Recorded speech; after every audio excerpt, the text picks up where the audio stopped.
आवादा कंपनीच्या खंडणी प्रकरणी व मसाजोगचे सरपंच संतोष देशमुख यांच्या हत्या प्रकरणात 7 आरोपींना अटक करण्यात आलं। मात्र यातील कृष्णा आंधळे नावाचा आरोपी अद्यापही फरार आहे आणि आपण बीड जिल्ह्यातील धारूर तालुक्यातील मैंदवाडी गावातील हेच ते कृष्णा आंधळेचं घर पाहतोय। याच घरात जे आहे ते कृष्णा आंधळे राहायचा, त्याच्या आईवडिलांसोबत राहायचा। अगदी 5 पत्राचं साधं घर या ठिकाणी आपल्याला पाहायला मिळतं।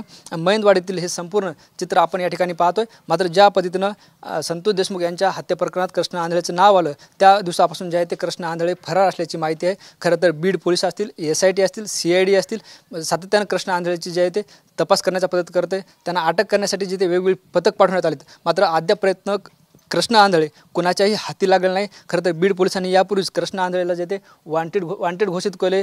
जो कोणी कृष्णा आंधळेची माहिती देईल त्यालाही बक्षीस जे आहे ते बीड पोलिसांनी जाहीर केलं। मात्र असं असलं तरी कृष्णा आंधळे कुठं लपून बसला आहे हे कुणालाही कळायला मार्ग नाही। काल बीडचे आमदार संदीप क्षीरसागर यांनी कृष्णा आंधळेबाबत एक धक्कादायक आणि महत्त्वाचं वक्तव्य केले की तो हयात आहे की नाही असा प्रश्नचिन्ह जो आहे तो आमदार संदीप क्षीरसागर यांनी व्यक्त केला आहे। याच अनुषंगाने जे आहे ते आपण आता त्यांचं घर पाहतो। याच ठिकाणी कृष्णा आंधळे वास्तव्याला होता। कृष्णा आंधळे याच्यावर जे आहे ते यापूर्वी केज असेल, परळी असेल, आंबेजोगाई असेल अशा अनेक ठिकाणी काही गुन्हे दाखल आहेत। खरं तर तो 27 वर्षाचा जो कृष्णा आंधळे आहे, मात्र गुन्हेगारी क्षेत्रात त्यानं मोठं नाव जे आहे ते आपल्याला आल्याचं पाहायला मिळतं। आणि संतोष देशमुख यांच्या हत्या प्रकरणापासून तो अद्यापही फरार आहे।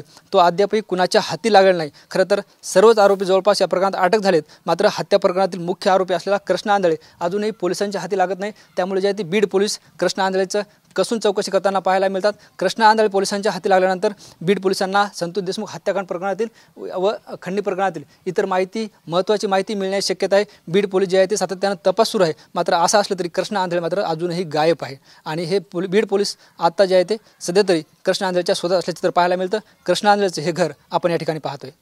कॅमेरा पर्सन आप्पासाहेब मोरकरसह ज्ञानेश्वर लोंढे, TV9 मराठी, मैंदवाडी, बीड।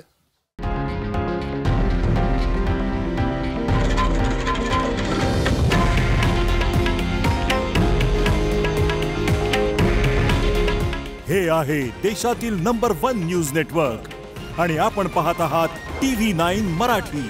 काळजी तुमची, हित महाराष्ट्राचं।